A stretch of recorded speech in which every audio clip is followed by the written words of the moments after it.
matéria publicada lá no nosso site, diz: Polícia Federal encontra provas do envolvimento de Carlos Bolsonaro no caso da BIM paralela. Pegamos ele, diz aqui a Polícia Federal, abre aspas, as coisas se conectam. A BIM paralela e milícias digitais, diz o investigador da Polícia Federal sobre este caso. O Carluxo, Carlos Bolsonaro, filho 02, né, do Bolsonaro, é considerado, chamado por ele mesmo como Pitbull. E foi, o pessoal até chamava ele de vereador federal, porque ele não ficava, ele é vereador no Rio de Janeiro, eleito pela Câmara do Rio de Janeiro, mas não ficava lá no Rio de Janeiro. O escritório dele era em Brasília, coordenando o gabinete do ódio. Para quem não sabe, o gabinete do ódio é aquela estrutura montada ali no Palácio do Planalto, no governo Bolsonaro, para a disseminação de fake news, de ataque aos seus adversários políticos e, às vezes, dos seus próprios apoiadores. E aí, no decorrer desse processo de investigação do Supremo Tribunal Federal, veio a tal ABIN paralela. Tinha o Ministério da Saúde paralelo. São tantos crimes que a gente tem que ficar lembrando disso, né? Tinha o Ministério da Saúde paralelo, que era aquele que receitava cloroquina para todo mundo e decidia as medidas de enfrentamento ou não enfrentamento da pandemia da Covid-19. E aí foi se investigar ali a atuação desse inquérito das fake news, e dentre essas investigações, tanto dos inquéritos das fake news quanto dos ataques ao Supremo Tribunal Federal, surgiu aí as investigações dando conta da tal ABIN paralela. Isso no transcurso dessa investigação do cartão de visita, cartão de vacina, visita não, com o Cid Gomes. Tinha documentos encontrados com o Cid Gomes, depois foi encontrado Cid Gomes, eu estou chamando Mauro Cid de Cid Gomes.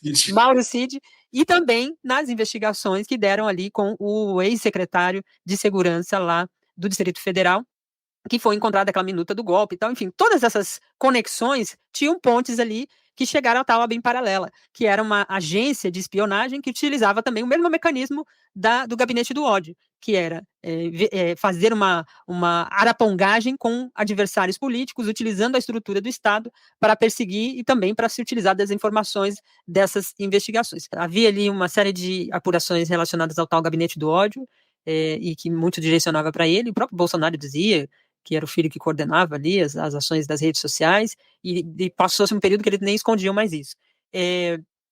Passou-se o período, tem a questão também dessa ponte entre a tal ABIN paralela. O texto que a gente trouxe aqui no 247 da reportagem trata justamente das aspas do investigador, que diz: as coisas se conectam, ABIN paralela e milícias digitais. Então, o gabinete do ódio é as milícias digitais e a tal ABIN paralela. Então, os arapongas obtinham as informações e repassavam ali para as milícias digitais e vice-versa. Tinha alguma informação, se utilizava dessas informações das milícias ou da movimentação de rede para utilizar o instrumento dessa BIM. Queria que o senhor falasse um pouco o que esse crime se caracteriza, olhando essa conduta do filho do presidente, que era um vereador, mas atuava informalmente dentro do Palácio do Planalto, e dessa conexão. Porque essa conexão a gente pode olhar para as milícias digitais, para a BIM paralela e para o 8 de janeiro, porque tudo isso desembocou no 8 de janeiro. Quais os crimes que seriam caracterizados? Pode ser invasão de dispositivo informático, porque provavelmente celulares, redes sociais, computadores foram invadidos. Também deve ser o fato de ser o governo fazendo isso, utilizando da estrutura do governo, é agravante? Nossa, acaba sendo muito pior, acaba sendo muito mais grave a conduta, porque a gente está falando de uma estrutura, da estrutura estatal sendo utilizada para cometer crimes. É mais ou menos um policial militar que participa de grupo de extermínio. Então ele utiliza a viatura da polícia, a arma da polícia, o treinamento que a polícia deu, as informações que ele tem por conta da polícia para matar as pessoas, né? A BIM paralela é a mesma coisa, utiliza a estrutura do governo, informações que tem no governo, computadores do governo, pessoas do governo, para praticar uma série de crimes.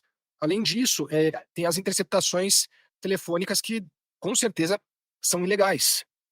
Chegou-se a diversos dados sensíveis de forma ilegal.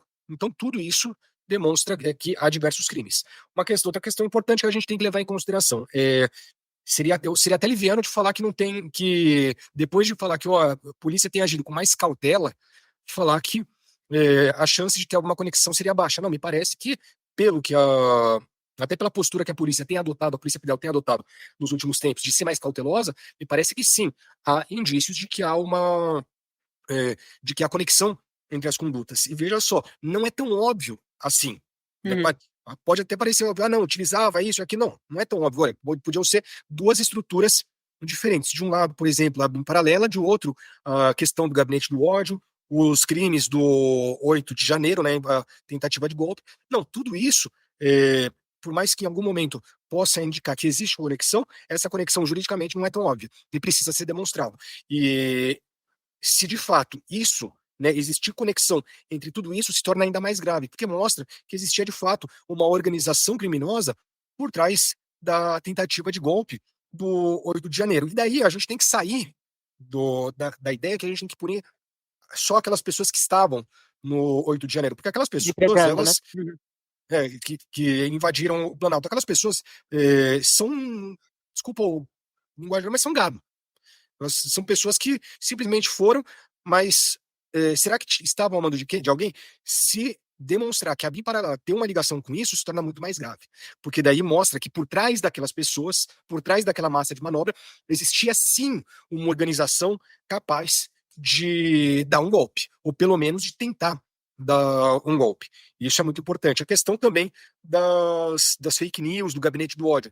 No momento em que se utiliza essas informações obtidas por meio da BIM paralela para tentar para passar informações falsas, para atacar pessoas, para divulgar mentiras, isso se torna ainda mais grave, de forma que isso também deve ser investigado. Então, se tudo isso estiver ligado, de fato há sim uma organização criminosa por trás. E me parece que obviamente, a gente só vai saber disso mais para frente, ter certeza se realmente está ligado mais para frente, mas me parece que há indícios sim.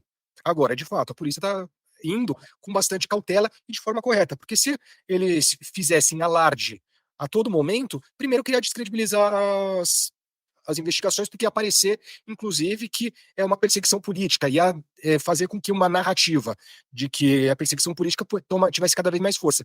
E, em segundo lugar, permitiria que essas pessoas que participaram dessa organização criminosa, se ela realmente ocorreu, pudessem esconder as provas, o que, fazendo uma investigação de uma forma mais silenciosa, é mais difícil, até porque a pessoa não sabe quando vai chegar o mandado de busca e apreensão, não sabe sequer se vai chegar.